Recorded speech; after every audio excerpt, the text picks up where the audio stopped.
Gênesis, o capítulo 8, nós vamos ler do verso 1 até o verso 22.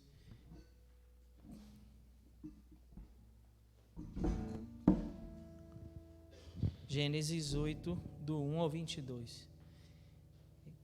Sim, agora eu vou pedir para você, por favor, se colocar em pé, nós vamos fazer a leitura do texto, depois eu prometo que você vai sentar, não vou pedir mais para você se levantar, ok? Apenas em reverência à palavra do Senhor, vamos ler, diz assim a palavra do Senhor, Gênesis 8, verso 1. Deus lembrou-se de Noé, de todo o gado e de todos os animais selvagens que estavam com ele na arca. E Deus fez passar um vento sobre a terra, e as águas começaram a diminuir. As fontes do abismo e as janelas do céu se fecharam, e a chuva do céu se deteve. As águas foram recuando de cima da terra, e depois de 150 dias haviam diminuído. A arca parou sobre os montes Ararat, no dia 17 do 7º mês. As águas foram diminuindo até o 10º mês, e os cumes dos montes apareceram no primeiro dia do 10º mês. Ao final de 40 dias, Noé abriu a janela que havia feito na arca e soltou um corvo. Ele saiu da arca, mas ia e voltava, enquanto não secavam as águas que cobriam a terra. Depois soltou uma pomba, para ver se as águas haviam diminuído sobre a face da terra. Mas a pomba não achou onde pousar, e a planta dos pés, porque as águas ainda cobriam a face de toda a terra. Então voltou para Noé na arca. Estendendo a mão, Noé segurou-a e a recolheu consigo na arca. Esperou mais 7 dias e tornou a soltar a pomba para fora da arca. À tardinha, a pomba voltou para ele e trazia no bico uma folha nova de oliveira. Então Noé soube que as águas haviam diminuído sobre a terra. Esperou ainda mais 7 dias e tornou a soltar a pomba, mas ela não voltou mais para ele. As águas que estavam sobre a terra secaram no primeiro dia do primeiro mês do ano 601. Então Noé tirou a cobertura da arca, olhou e viu que a face da terra havia secado. Aos 27 dias do segundo mês, a terra estava totalmente seca. Então Deus falou a Noé: sai da arca, juntamente com tua mulher, teus filhos e as mulheres de teus filhos. Traze para fora todos os animais que estão contigo, de toda a criatura, tanto aves como grandes animais, e todo animal rastejante que se arrasta sobre a terra, para que nela se reproduzam, frutifiquem e se multipliquem. Então Noé saiu, e com ele seus filhos, sua mulher e as mulheres de seus filhos, e todo animal grande, todo animal rastejante, toda ave, tudo que se move sobre a terra, segundo suas famílias, saiu da arca. Então Noé edificou um altar ao Senhor, tomou de todo animal limpo e de toda ave limpa e ofereceu holocausto sobre o altar. O Senhor sentiu o aroma suave e disse em seu coração: não tornarei a amaldiçoar a terra por causa do homem, pois a imaginação do seu coração é má desde a infância. Nem tornarei a ferir de morte todo ser vivo, como acabo de fazer. Enquanto a terra durar, não deixará de haver plantio e colheita, frio e calor, verão e inverno, dia e noite. Amém? Pai, abençoa-nos, Senhor, com a Tua palavra. Pedimos em nome de Jesus. Abre não apenas os nossos olhos para ler o texto, mas abre também, ó Pai, os nossos ouvidos e torna sensível o nosso coração a ouvir a voz do Teu Santo Espírito. Pai, que no nome de Jesus o Senhor possa falar conosco de maneira santa, de maneira poderosa, para a glória do Teu nome. Glorifica o Teu Filho em nossas vidas aqui nessa noite. Em nome de Jesus nós oramos com perdão dos nossos pecados. Amém. Os irmãos podem se assentar, mas mantenha, por favor, a sua Bíblia aberta. Irmãos, o Capítulo 8, nós estamos fazendo, né, para quem não estava aqui, nós estamos fazendo uma série de exposições bíblicas sobre o livro de Gênesis. Então, no domingo passado, nós falamos de Gênesis 7, e nós estamos falando de Gênesis desde o capítulo 1. Então, se você também quiser acompanhar, você pode acompanhar através das gravações, né? Hoje a gente tem essa facilidade da tecnologia para poder ter esses momentos, né, guardados para nossa recordação e para voltarmos lá. Só para você poder entender, no capítulo 7, que nós lemos no último domingo, nós falamos sobre o dilúvio, sobre o momento em que Deus, então, manda a chuva sobre a terra e elimina toda a raça humana sobre a terra. Já no capítulo 8, nós vamos começar a ter um vislumbre de esperança. Depois da tempestade, depois de toda aquela tragédia, né, então vinha a bonança, vinha o descanso. O capítulo relata o final dessa tempestade que aniquilou a raça humana e o começo, então, de uma nova vida para Noé, para a sua família, e não só para a família dos seus filhos, mas também para toda a criação. Então, aquele foi um novo começo, não só para Noé e sua família, mas é importante nós notarmos que foi um recomeço para toda a criação. Toda a criação, todos os animais que saíram daquela arca também agora podiam se multiplicar sobre a terra. O que nós acabamos de ler no capítulo 8, não sei se você percebeu isso, mas é uma espécie de um segundo Adão. De certa forma, é como um segundo Adão. Todos os homens morreram e agora só Noé, sua família e seus filhos, e ali no meio da criação ele vai recomeçar, ele vai repovoar a terra. E é o que a gente está vendo aqui no capítulo 8. Bom, para facilitar o nosso entendimento, eu dividi esse texto em 4 momentos que eu acredito serem fundamentais para a gente entender a grande ideia desse texto, tá certo? Então, no primeiro momento, ele consta de um único versículo, embora a gente sempre divida o capítulo, né, em blocos. Esse primeiro bloco inteiro vai ser apenas sobre um versículo, que é o versículo 1. Queria que você acompanhasse novamente na sua Bíblia o que diz a palavra, diz assim, ó: Deus lembrou-se de Noé. Deus lembrou-se de Noé. É só isso que eu queria que você observasse junto comigo, a importância desse versículo para todo o capítulo, para o entendimento de todo o capítulo. Porque o que eu acabei de dizer para você? Nesse capítulo nós estamos vendo um recomeço, não é isso? Uma nova oportunidade para o homem, então, viver uma vida na presença de Deus ali, e toda a criação se desenvolver. E o ponto fundamental é: Deus se lembra de Noé. Isso significa que Deus esqueceu? Será que Deus se esquece? Pensa aí um pouquinho. Deus, sendo Deus, se esqueceria de alguma coisa? Claro que não, né? Deus não se esquece de nada. É uma força de expressão para tratar, não no fato de que Deus tivesse se esquecido de Noé e então ele se lembrou. Noé, deixei Noé lá dentro da arca. Coitado do Noé, já está lá um tempão, 1 ano, né? Não é isso. A ideia aqui de Deus se lembrar não é necessariamente de esquecer, mas uma linguagem para demonstrar, para ressaltar que Deus vai cumprir a promessa que ele havia dito. Então, Deus havia dito que preservaria Noé e a sua família, e o texto abre com essa expressão para ressaltar: olha, Deus a partir desse momento vai cumprir o que ele disse lá atrás. Chegou o momento de Deus cumprir o que ele falou. Guarde isso, porque isso é importante para a gente compreender esse texto. Deus vai cumprir a sua palavra. Então, quando ele fala, e Deus se lembrou, trata dessa aliança que Deus fez com Noé.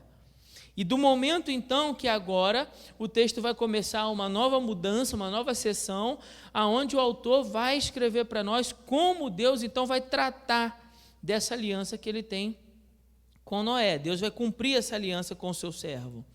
Por que é importante a gente compreender isso? Vamos voltar um pouquinho em algumas coisas que a gente já falou, mas é bom lembrar, porque tinha gente aqui que não estava nos últimos domingos. Quem é que escreveu esse texto? Moisés, certo? E ele escreveu para quem? Para o povo de Israel, certo? O povo de Israel está a essa altura aproximadamente há 38 anos caminhando pelo deserto, e eles estão prestes a entrar na terra prometida, Canaã. Eles saíram do Egito, você lembra da história das 10 pragas? Sim? Quando o povo de Israel, ele sai em liberdade do Egito, e ele está indo para Canaã. Passaram-se 40 anos, toda uma geração se perdeu pelo deserto, porque desobedeceu ao Senhor, mas uma nova geração nasce no deserto, caminha no deserto por 40 anos, e essa nova geração que vai possuir a terra que Deus prometeu. Olha que interessante, é uma coisa que eu só ia falar no final do sermão, mas eu já vou adiantar agora, então preste bem atenção para você não se perder. Assim como Deus, na história, está se lembrando do que disse a Noé para cumprir, Deus também está prestes a cumprir o que disse para o povo de Israel. Estamos juntos? Sim? Se você não entender, coça a nuca, que é o nosso código de que alguma coisa não ficou clara. Mas é importante para a gente construir um raciocínio junto aqui hoje. Então, Deus, imagina, Moisés está contando essa história para o povo de Israel, está dizendo assim, olha, Deus se lembrou da sua promessa. Isso é importante para aquele povo que está prestes a entrar em Canaã, sim ou não? Com certeza, né? Com certeza que é importante, afinal de contas, são 38 anos, 40 anos que vai se completar aguardando essa promessa. Isso é importante. Então, quando esse povo de Israel recebe essas palavras, ele se lembra, bom, há 38 anos nós aguardamos, aproximadamente, estou falando 38 anos, mas aproximadamente 38 anos nós aguardamos o cumprimento dessa promessa. Será que Deus se esqueceu de nós? Obviamente que não, Deus não se esquece. Deus não se esquece do seu povo. Deus não se esquece do seu povo. Se você puder sair daqui com uma frase do sermão inteiro, eu gostaria que você saísse com essa frase. Deus não se esquece do seu povo. Você é povo do Senhor? Deus não se esquece do seu povo. Deus se lembra da sua promessa. E assim também aquele povo receberia essa palavra e teria em mente, Deus se lembra. Deus se lembra. Deus cumpre o que prometeu. Deus zela pela sua aliança. Deus zela pela aliança que Ele tem com o seu povo. Então, nessa mesma sessão, eu também quero aproveitar com você para perceber um detalhe aqui. No verso 4 fala assim, a arca repousou. Na sua tradução está assim, repousou? Na minha tradução está parou. Mas em algumas traduções está repousou. Sua tradução está assim? Amém? Verso 4 que eu estou lendo. Está acompanhando aí na sua Bíblia? Olha que interessante. O autor ele vai usar a palavra repousou e eu creio que é de propósito. Vou lembrar para você alguns domingos para trás. O nome de Noé significa o quê?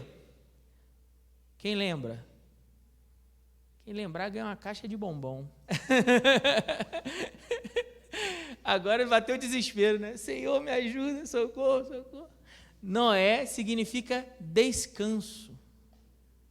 Descanso. A palavra Noa em hebraico vem da mesma raiz primitiva de descanso, que é a mesma raiz da palavra neushá, que significa repousou. Olha só como é que Deus tem um senso de humor, né? Ele está usando a mesma palavra para dizer, olha, Noé, porque quando Lameque, só para explicar quem não estava aqui, que não entendeu o negócio, quando Lameque tem Noé, ele coloca o nome do menino de descanso, porque ele declara assim, esse menino trará o descanso das nossas aflições. Ele vai ser a pessoa que vai nos conduzir a um tempo de refrigério em Deus por conta dos nossos pecados. Então, Lameque tem essa esperança de que Noé seja a semente da mulher. Lembra de Gênesis 3,15? E da tua descendência nascerá o descendente que pisará a cabeça da serpente. Essa lhe ferirá o calcanhar, mas tu esmagará a cabeça. Então, Lameque acredita que, de alguma maneira, Noé seja esse descendente. Claro que ele não é, nós sabemos que é Jesus. Mas a expectativa do povo de Deus foi sempre que nascesse aquele que traria descanso. Eu acredito que não é à toa que a palavra usada para esse momento em que a arca para é de propósito, usando a mesma raiz do próprio nome de Noé, para se referir a esse momento. Então, assim como a arca descansou, para que Noé e a sua família, então, pudessem recomeçar, viver uma nova vida, volta para Moisés e volta para o povo de Israel, porque você vai lembrar que eles estão indo para a terra de Canaã para ter o seu o quê? O seu descanso. Faz sentido agora? O povo de Israel caminhou no deserto durante todos esses anos e ele aguarda ardentemente o cumprimento da promessa de que quando eles entrarem na terra, eles então terão descanso. E uma nova vida, e uma nova oportunidade. Assim como nós estamos vendo aqui nesse capítulo 8. Esse capítulo 8 mostra para nós uma verdade sobre Deus, muito importante para a gente perceber. O nosso Deus, ele é um Deus de recomeços. O nosso Deus é um Deus de recomeços. O nosso Deus é um Deus de novas oportunidades. Como Deus é rico em misericórdia, Ele está o tempo todo nos conferindo novas oportunidades, um novo recomeço. Assim como Ele um dia conferiu a mim e a você, quando Ele nos tornou uma nova criação em Cristo Jesus, amém ou não? Ele nos deu uma oportunidade de recomeçar, de escrever uma nova história. Todo aquele que está em Cristo tem uma oportunidade de recomeçar. Essa é uma característica muito marcante também aqui para nós nesse texto. Então, voltando aqui para o verso 4. Assim como Noé teve a oportunidade agora de recomeçar com a sua família, a família de seus filhos, o povo de Israel também teria essa oportunidade para viver em liberdade e recomeçar. Nós podemos estar certos de que Deus jamais se esquece do seu povo. Podemos sempre contar com o seu amor e com a sua fidelidade. Embora seja muito fácil para nós, no momento da tempestade, acharmos que Deus nos esqueceu, sim ou não? Capítulo 7 retrata uma grande tempestade que aniquilou a raça humana. Mas no capítulo 8 começa, e Deus se lembrou. E isso faz toda a diferença. Porque quantas vezes, irmãos, eu e você, estamos no meio de tempestades terríveis em nossa vida. Quantas vezes estamos ali tendo que aguardar pacientemente as ordens do Senhor e parece que esse tempo nunca chega e parece que o cumprimento da sua promessa nunca chega. E o tempo vai se arrastando e chega um momento que você começa a pensar, bom, Deus deve ter se esquecido de mim. Deus deve ter se esquecido de mim.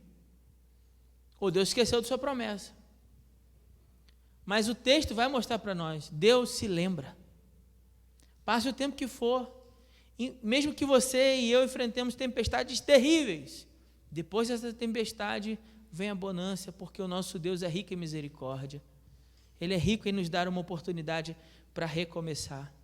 Não importa o que você esteja passando, ou quanto tempo, né? Ou quanto tempo esteja passando, aqui no caso de Noé foi 1 ano, ou quanto tempo esteja durando essa tempestade. O nosso Deus, diz a sua palavra, é um Deus que faz com que todas as coisas concorram para o nosso bem.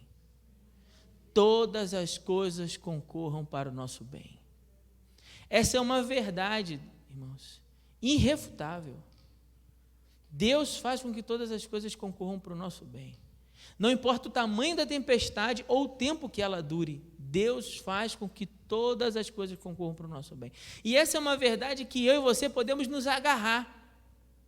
O primeiro verso já seria suficiente para que eu e você tivéssemos isso em mente e diante dessa verdade da palavra nos agarrássemos diante de qualquer circunstância. Então, eu não sei como você entrou aqui nessa noite. Eu não sei qual a tempestade que você tem vivido. Eu não sei quanto tempo essa tempestade está durando. O que eu sei é, Deus se lembra. Deus zela pela sua palavra para que possa cumprir. Deus faz com que todas as coisas cooperem para o bem daqueles que amam a Deus, daqueles que foram chamados segundo o seu propósito. Então, nosso Deus é um Deus imutável, diz a palavra. Nele não há nem sombra de variação. Ele é fiel, ele não pode negar a si mesmo. É do caráter de Deus a sua fidelidade. E se tem algo que esse texto vai mostrar para nós, que eu e você podemos confiar, é que Deus é fiel, Ele zela pela sua palavra para que possa cumprir. Ele está trabalhando na minha e na sua vida para formar em nós, diz o texto de Romanos, capítulo 8, né? Segundo o seu propósito. E lá no verso seguinte ele vai dizer qual é o propósito. O propósito é esculpir em mim e em você a imagem de Jesus, o caráter de Jesus. Então Deus está trabalhando nas nossas vidas, mesmo no meio das tempestades que a gente enfrenta, para esculpir em mim e em você o caráter de Jesus. Ele está fazendo isso. Mas como eu disse, é muito fácil, com o tempo passando e a circunstância ao nosso redor dizendo o contrário, a gente achar que Deus deve ter se esquecido. Deus realmente nos abandonou, essa tempestade vai nos matar. No segundo momento do texto, a partir, então, do verso 5 até o verso 14, nós vamos ver que Deus renova o mundo. Deus renova o mundo. Durante meses, acompanhe, por favor, na sua Bíblia, fala assim, ó, ao final, a gente vai ver, olha, as águas foram diminuindo até o 10º mês, e os cumes dos montes apareceram no primeiro dia do 10º mês. E aí ele vai narrando essa experiência de Noé, que é uma experiência muito interessante, o fato dele soltar animais, né, como forma de tentar perceber como está a circunstância, né? Como é que está o momento, se é propício, as águas estão diminuindo, não estão, o que está acontecendo? E ele então vai soltando. O texto vai dizer para nós que ele solta primeiro um corvo. Um corvo é um animal impuro, nós vamos ver lá no livro de Levítico. O corvo é um animal carniceiro. Então, muito provavelmente, o primeiro intuito de Noé de soltar um corvo foi fracassado. Por quê? Porque o corvo, ao invés de voltar e com isso dar a informação que ele queria, se tinha acabado ou não, seria fácil para o corvo ir pousando nas carcaças de animais ou até mesmo de pessoas mortas e ir se alimentando. Então, por isso ele não voltou. Alguns comentaristas vão dizer que Moisés, quando escreve essas palavras, ele tem também o intuito de mostrar para o povo de Israel, quando ele falar sobre isso lá em Levítico, sobre o animal impuro. O animal impuro. Mas eu confesso aos irmãos que eu não tenho tanta convicção de fazer essa afirmação. O fato é que, como ele é um animal que se alimenta de carcaça, seria fácil para ele não voltar mais para a arca, né? O cenário era muito ruim ainda lá fora, havia muitos corpos de animais e até mesmo de pessoas mortos.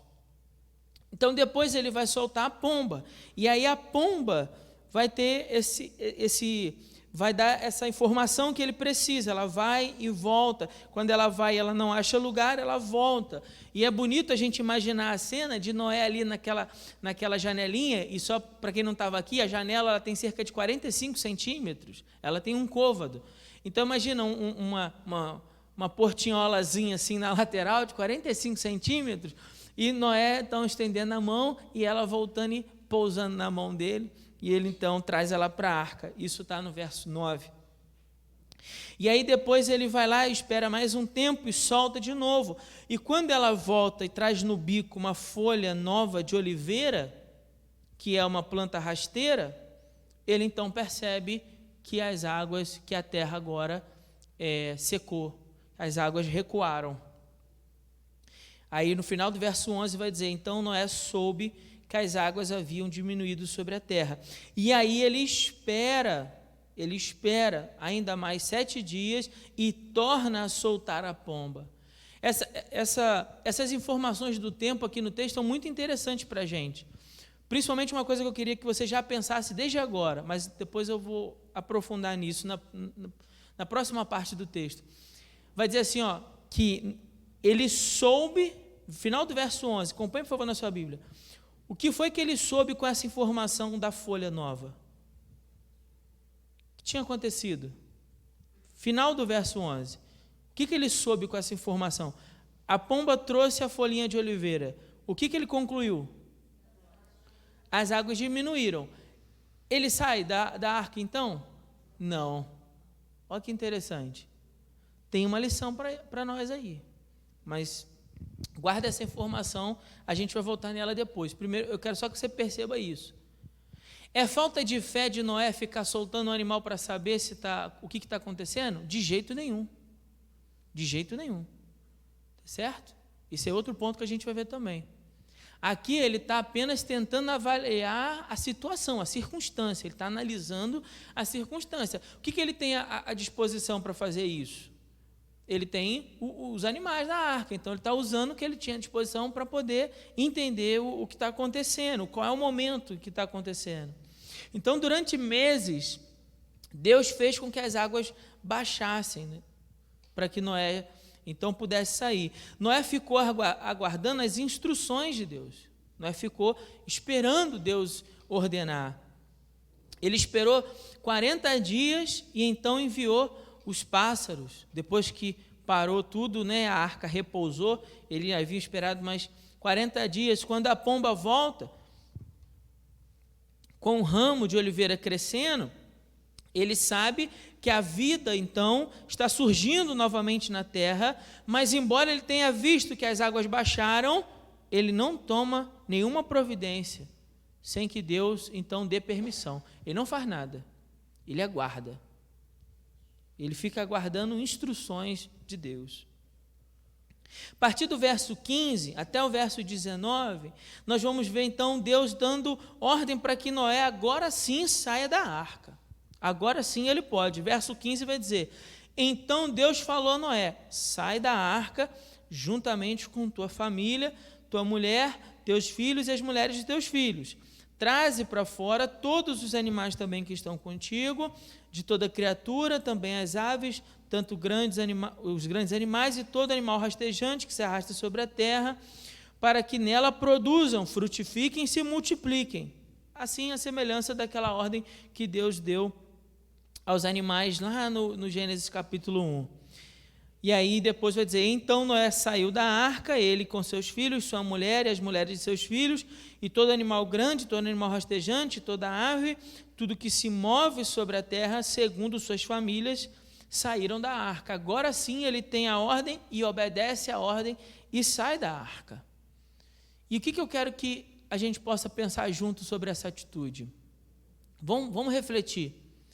Quando quando a palavra diz que Noé andava com Deus, no capítulo 6, no meio daquele cenário ali dos primeiros versículos que falam da corrupção da raça humana, da corrupção do gênero humano, enquanto o homem está corrompido pelo pecado, Noé anda com Deus. É preciso fé para isso, sim ou não? Sim. No meio da corrupção, mas ele não se permite corromper, ele anda com Deus, diz a palavra. Ele é justo e íntegro diante do Senhor. Foi preciso fé para andar com Deus no meio daquela geração toda corrompida. Depois, quando Deus se manifesta a ele e pede para ele construir a arca, foi preciso fé para trabalhar na construção da arca, sim ou não? Ele nunca tinha visto um barco. E chuva, dilúvio, o que é isso? Não tinha chovido sobre a terra. Nós lemos lá no capítulo 6. Então foi preciso fé para construir um barco, para um dilúvio, para uma chuva que ele nem conhecia. A Bíblia vai dizer que ao longo desse processo ali, de cerca de mais ou menos 120 anos, em que ele está trabalhando e está construindo a arca, foi preciso fé para declarar sobre a justiça de Deus para aquela geração corrupta. 2 Pedro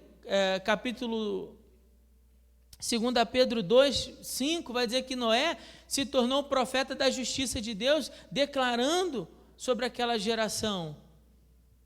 Então foi preciso fé para pregar para aquelas pessoas. Imagina, anunciando a justiça de Deus por aproximadamente 120 anos e ninguém dá ouvido. É preciso fé, não é? Por muito menos a gente já tinha desistido, você não acha não? A gente rapidão ia desistir desse negócio, porque ficar 120 anos falando sem ninguém te escutar, você vai embora. Você fala assim, Deus, vamos entregar esse povo aí, porque não tem solução não, eles estão ouvindo não. 120 anos anunciando que a justiça de Deus viria. Deixa eu só abrir um parênteses aqui que não dá para não perder essa oportunidade. A igreja, os crentes, deixa eu contar um segredo para você.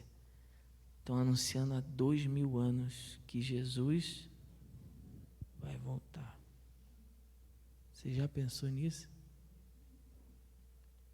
Fé. Porque Deus cumpre suas palavras. Foi preciso fé para Noé, é preciso fé para nós. Então, fé para trabalhar, fé para anunciar a justiça de Deus. Foi preciso ter fé também para entrar na arca, porque nós lemos lá no capítulo 7 que quando Deus dá a ordem para ele entrar na arca, ainda não começou a chover. Ainda não tinha começado a chover. Quando ele entra na arca, deixa eu só achar o versículo aqui.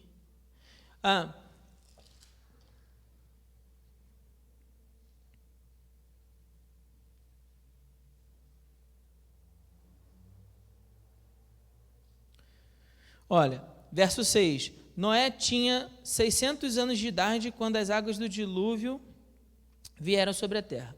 Noé entrou na arca com seus filhos, sua mulher e as mulheres de seus filhos, por causa das águas do dilúvio. Por causa das águas do dilúvio. Os animais grandes, os animais selvagens, limpos, os não limpos, foram de 2 em 2 até Noé e entraram na arca, macho e fêmea, como Deus havia ordenado. Verso 10.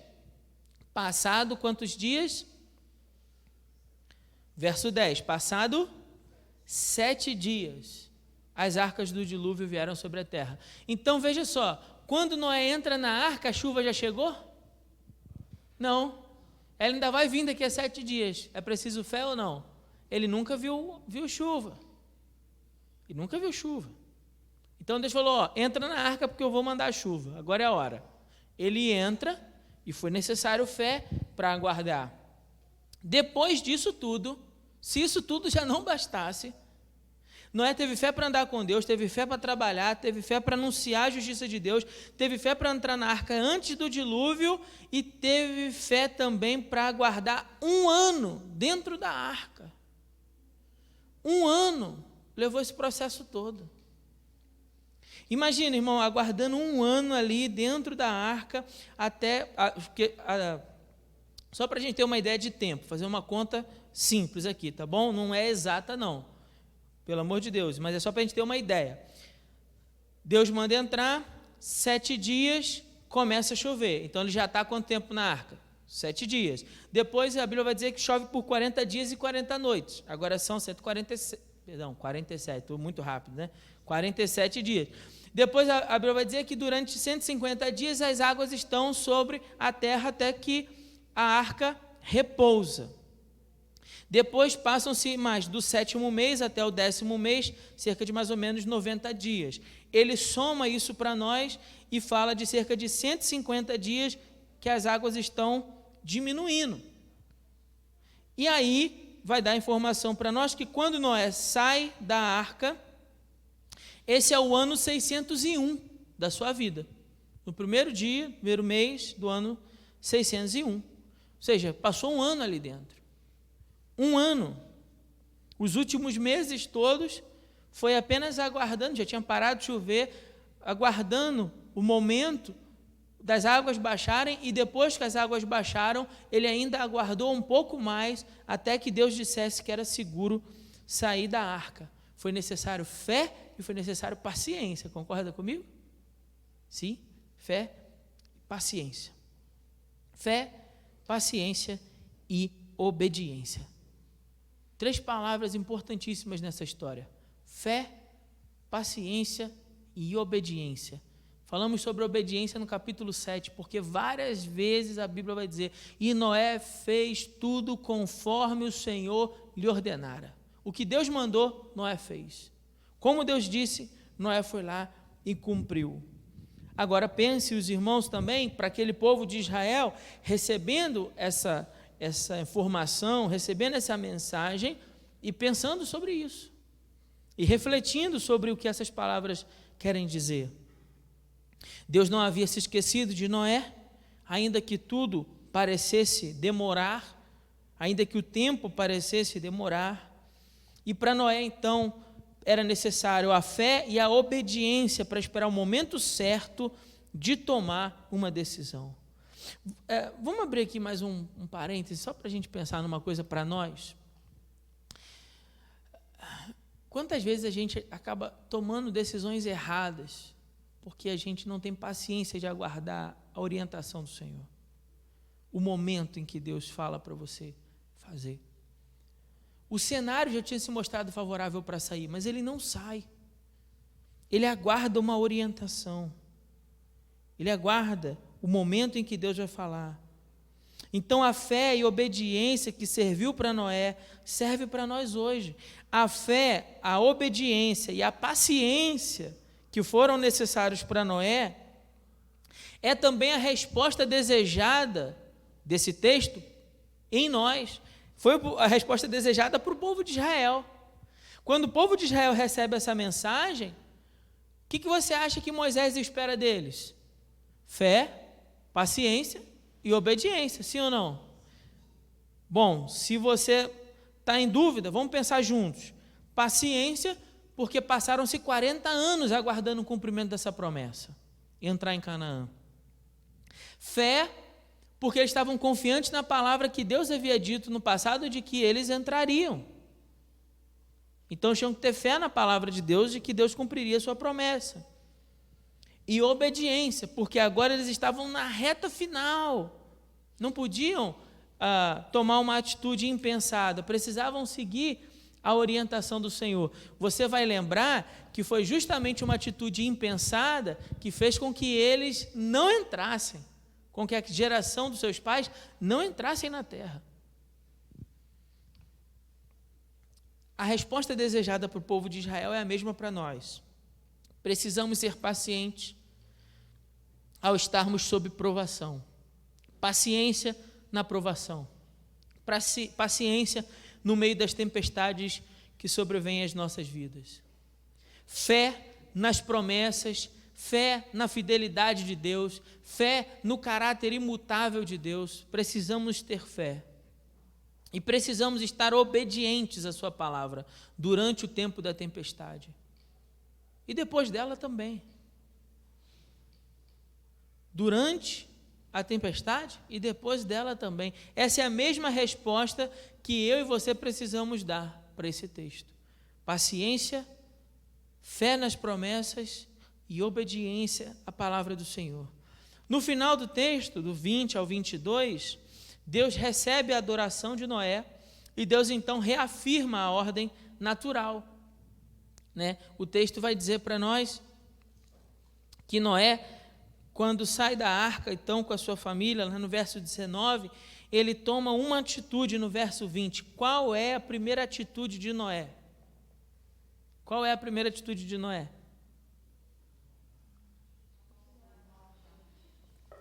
O Pedrão ajudou vocês aí, ó. Pedrão deu cola aí para todo mundo. Noé edificou um altar. O que ele está fazendo? Cultuando, ele está adorando a Deus. A primeira coisa, veja só, primeira coisa que Noé pensou quando saiu da arca, depois de toda aquela tribulação, daquela tempestade, depois de um ano aguardando pacientemente a ordem de Deus para sair, primeira atitude de Noé, culto a Deus. Vou adorar o Senhor. Irmãos, só essa atitude deveria ensinar muita coisa para nós. Porque passado o momento da tempestade, normalmente a gente se esquece de Deus. Deus não se esquece do seu povo, mas o seu povo, infelizmente, comumente, se esquece do seu Deus. Não é assim? Acabou a tempestade? Opa, Deus, valeu. Obrigado, hein? Tô indo aí. Tamo junto aí depois, tá bom? Te volta aí. Aí some, desaparece, porque acaba se esquecendo do Senhor. Noé não é assim, irmãos. Noé é crente de verdade. Noé é crente como a gente deveria ser. E a primeira atitude de Noé é adorar a Deus. Essa deveria ser também a nossa primeira atitude diante de qualquer coisa, adorar o Senhor. Outra observação importante é que Deus conferiu graça a Noé, e Noé foi grato. Deus conferiu graça, o salvou porque achou graça em Noé, capítulo 6, verso 8. E nós também fomos salvos pela graça, sim ou não? Então deveríamos aprender com esse exemplo de Noé. Foi alcançado pela graça, sua atitude agora é de quê? Gratidão. A nossa atitude também deveria ser assim. Se eu tenho consciência de que foi alcançado pela graça, de que eu não mereço o favor de Deus que me alcançou, eu agora também sou grato a Ele e presto culto. Agora, o detalhe importante para a gente, que vai servir para os próximos estudos, por isso que eu vou comentar, mas eu já encerrei o sermão, mas preste atenção que isso vai servir para a gente, para entender as próximas passagens, é que não é qualquer tipo de culto que Noé oferece a Deus. Veja que no verso 20 fala que ele faz um altar, toma de todo animal limpo, de toda ave, e oferece, qual a palavrinha? Holocausto. Guarde essa palavra, porque ela vai aparecer e muito daqui para frente. Mas eu vou adiantar aqui um porquê. Lembra que quando a gente leu Gênesis 4, Caim ofereceu algo e Abel ofereceu algo. O que Abel ofereceu? Quem lembra? Um cordeiro, certo? E o que Caim ofereceu? Não lembra? Tá ruim? Ele ofereceu isso aos frutos da terra. Deus se agradou da oferta de Caim? Não. Se agradou da de Abel? Por que Deus se agradou da de Abel? Por que Noé está oferecendo um sacrifício, não de frutas ou de algum cereal que tivesse ainda guardado, mas de animal? Vamos lembrar de Gênesis 3? Quando o homem peca, o que Deus faz? Deus excelente, ele mata um animal para fazer roupa para eles. Naquele momento, Adão e Eva perceberam que um animal, o sangue foi derramado para perdão dos pecados. Sangue foi derramado para que Deus então pudesse prover o recurso necessário para tampar ali a sua vergonha por conta do pecado. Quando Abel oferece o sacrifício de animal, não é apenas porque ele trabalha com ovelhas e Caim trabalhava com as frutas, né, com a plantação, com a agricultura. Não é só por causa disso. Abel vai oferecer porque Abel entende que esse é o tipo de sacrifício de que Deus deseja, que sangue seja derramado. Noé, isso vai ser transmitido na geração de Sete, dos setitas, e Noé aprendeu isso. Então Noé toma uma atitude de adoração a Deus e ele vai derramar sangue. Por que isso é importante para a gente? Porque o sangue derramado vai apontar para quem? Para Jesus, para o Cordeiro de Deus que tira o pecado do mundo. Então, para Deus não serve qualquer tipo de adoração. Para Deus, há um tipo certo de adoração que Ele exige, e Ele exige que seja adorado do jeito que Ele determina que seja adorado. Não serve qualquer adoração, mas adoração que exige. Por quê? Porque essa adoração aponta para Jesus, para Cristo na cruz. A adoração aponta para Jesus. A nossa adoração correta aponta para Jesus. A adoração correta de Noé, de Abel, que era aquele sangue derramado, a adoração correta de Abraão, de Isaac, de Jacó, a adoração correta que o povo fazia nos holocaustos no tabernáculo, e que apontavam para aquilo que aconteceria na cruz do Calvário, para o sangue derramado na cruz, para perdão, para redimir dos nossos pecados, a nossa adoração também precisa ser apontando para Jesus. Por isso que toda adoração que se presta num culto a Deus, que não é voltada para Jesus, ela está errada. Toda canção que se canta, que não é apontando para Jesus e para o Evangelho, está errado. Tudo que se fala, tudo que se diz num culto a Deus, tudo que se faz, e hoje é só você ligar a internet aí, irmãos, os exemplos vão ao universo, eu não vou nem mencionar aqui, mas os exemplos vão ao universo, dos mais absurdos, explosões emocionais e loucuras. Outro dia eu estava vendo um homem saindo correndo na igreja e subindo, escalando uma coluna da igreja e batendo com a cabeça. Estou falando sério, não estou mentindo, não estou inventando essa história, não. num vídeo desse na internet, numa loucura. Isso é uma adoração que aponta para Jesus? Ela está errada. Ela não deve ser admitida no local de culto. Isso não é culto a Deus. Note que Noé vai cultuar a Deus do jeito que Deus exige ser cultuado. E olha qual é a resposta de Deus, 21. Olha como é que isso é contundente para nós. A resposta de Deus: o Senhor sentiu o aroma. O Senhor sentiu o cheiro da adoração de Noé e se agradou. E aí ele disse no seu coração, é como se o texto está dizendo para nós, como Deus falando consigo mesmo: não tornarei a amaldiçoar a terra por causa do homem, pois a imaginação do seu coração é má desde a infância. Está dizendo, desde criança o homem é mau, a sua natureza é corrompida. Olha para o seu filho, irmão, seu filho é lindo, não é? O meu é lindo também. Mas quem foi que ensinou eles a mentir tão cedo? Quem é que ensinou eles a fazer coisas erradas tão cedo? Ou você nunca notou isso no seu filho? Você nunca notou isso, você tem um problema de visão sério a respeito do seu filho. Mas é mal desde a infância. Nossa natureza é corrompida desde criança. Nós nascemos e fomos concebidos em pecado. Nossa natureza pecadora tende ao mal desde sempre. É por isso que nós necessitamos de um Salvador. E é por isso que é tão importante que você fale de Jesus para os seus filhos ainda criança. Não é que ele é bonzinho e aí se corrompe depois, não. Ele já nasceu com a natureza corrompida pelo pecado. O que vai conduzi-lo à salvação é sua instrução sobre a palavra. Amém? Aqui ele vai dizer, olha, a corrupção não tornarei a ferir a todo ser vivente. Por quê? Porque senão a cada 10 gerações Deus vai ter que matar todo mundo de novo. Porque o homem vai se corromper de novo. Ele vai tender ao mal, Deus vai ter que matar todo mundo. Então Deus está falando, não vou mais fazer isso. Como acabo de fazer, enquanto a terra durar, e aqui ele restabelece o tempo, ele fala assim, não deixará de haver plantio e colheita, frio e calor, verão e inverno, dia e noite. Nós sabemos que só vai ter um tempo onde isso aqui vai acabar. Segundo Mateus capítulo 24, é quando o Senhor Jesus volta. E aí então, o sol não dará sua luz e o mundo haverá em escuridão e o Senhor Jesus voltará para julgar. Então, até que chegue o tempo do fim e o tempo da justiça de Deus, nós aguardaremos e isso sempre irá acontecer, as estações, os ciclos virão. Para a gente resumir e fechar o sermão. Qual é a grande ideia? Qual é a grande lição?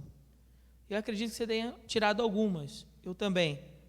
Mas se puder resumir, eu resumiria assim: Deus jamais se esquece do seu povo. E por isso eu e você precisamos ter fé nas suas promessas, paciência no meio da tribulação e aguardar o cumprimento da sua palavra em obediência. Acho que essa frase poderia resumir para nós a lição aqui nesse texto. Que Deus nos abençoe com a sua palavra no nome de Jesus. Amém? Vou chamar o Ministério de Louvor aqui, estará trazendo uma canção. Enquanto o Ministério de Louvor canta, você que preparou o seu dízimo, preparou a sua oferta, poderá trazer. Eu quero aqui apenas ressaltar para os nossos visitantes, não se sinta constrangido, você não é obrigado a contribuir, tá certo? Esse é um momento dos membros da nossa igreja, não existe aqui nenhum tipo de barganha com Deus ou de negociação, de troca, de que eu vou lá no altar, eu dou um dinheiro e aí Deus vai abençoar a minha vida, Deus vai abrir portas. E a gente aprende que isso aqui não existe, isso na palavra de Deus não existe. Não há o que a gente possa dar que pague o favor de Deus. Tá certo? Não existe isso. Então, nós participamos desse momento por entender que Deus tem nos abençoado, por entender que Deus tem aberto já as portas, que Deus tem derramado o seu favor, e por gratidão a Deus, nós contribuímos com parte daquilo que a gente ganha. Para quê? Para ajudar a obra, para dar continuidade à obra do Senhor. Hoje, pela manhã, nós iniciamos a campanha de missões estaduais, missões no estado de Minas Gerais, para quem não sabe, não conhece isso, existe uma Convenção Batista Mineira, né, a Convenção Batista das Igrejas, né, ligadas à Convenção Batista Brasileira, e nós temos um grupo de missionários que é sustentado pela Convenção Batista Mineira. Então, parte das nossas contribuições, daqui para os próximos 4 meses, na verdade 3, né, porque a gente já está no final de junho, vai pegar aí junho, julho, agosto, setembro, e aí parte das nossas contribuições é revertido para a Junta de Missões Estaduais como oferta, para que isso possa sustentar os missionários no estado de Minas Gerais. Pastor, por que isso é importante? Bom, irmãos, isso é importante por várias razões, mas eu quero só te dar uma. É importante porque o nosso estado, o estado de Minas, é o estado menos evangelizado da federação. Você sabia disso? Minas Gerais é o estado menos evangelizado. Há mais de 700 e poucas cidades, não lembro agora de cabeça, e muitas dessas cidades ainda não têm trabalho batista. Ainda não tem um missionário lá pregando o evangelho. Então, eu queria só te dar esse como um motivo, né, para que você possa contribuir. E Deus possa tocar no seu coração para participar. Não só contribuindo, porque às vezes é muito frio isso, sabe? A gente vem aqui, coloca o dinheiro lá e aí depois, né, eu não me importo com nada mais que isso. Eu queria convidar você a não apenas contribuir, mas eu queria realmente fazer um clamor à igreja, a que você possa se enganjar nesse trabalho. Né, procurar o irmão Kennedy, procurar a irmã Sandra, procurar a irmã Marise, que estão à frente aí da campanha, procurar a irmã Sônia, o irmão Eli, para que a gente possa realmente se juntar e fazer uma grande mobilização durante essa campanha na nossa igreja para a evangelização da nossa porção. Sabe qual é o nome da nossa porção no estado de Minas? Qual o nome da nossa porção? Nosso pedacinho nessa parte, nesse todo aí, nesse projeto. Qual a nossa parte? Quem arrisca dizer o nome? Não sabe? Congonhas, ué. Não é isso? É a nossa parte. Nós não estamos aqui? Missões, né, no estado de Minas? Então, vamos fazer missões aqui. Vamos assumir a nossa parte nesse projeto, nessa empreitada, para a glória de Deus. Amém? Deus abençoe. Vamos cantar.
Se colocarmos de pé aí no seu lugar, para a gente adorar a Deus, continuar cantando essa canção. Grande é o Senhor e muito digno de louvor. Na cidade do nosso Deus, seu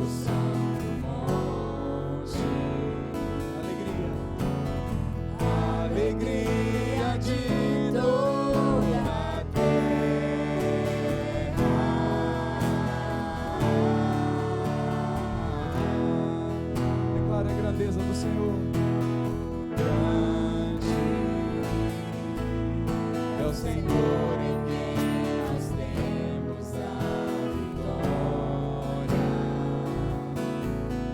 e que nos ajuda contra o inimigo. Por isso diante dele nos prostramos.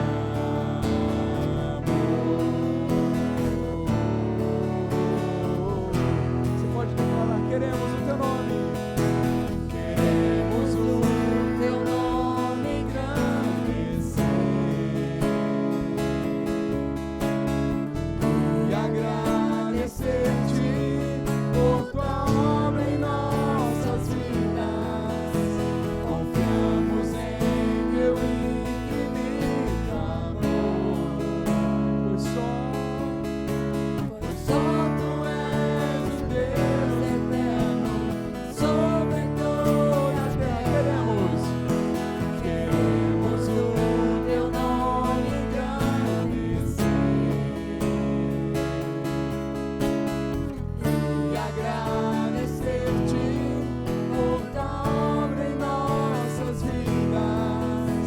Confiamos em teu infinito amor,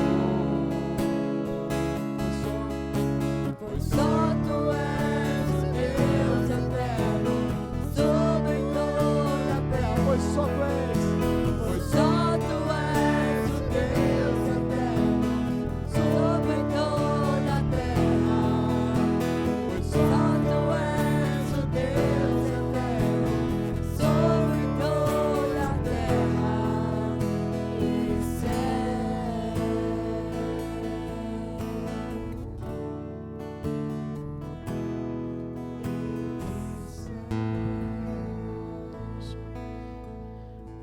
Bom, irmãos, vamos de pé mesmo, vamos orar, agradecer ao Senhor pelo culto dessa noite.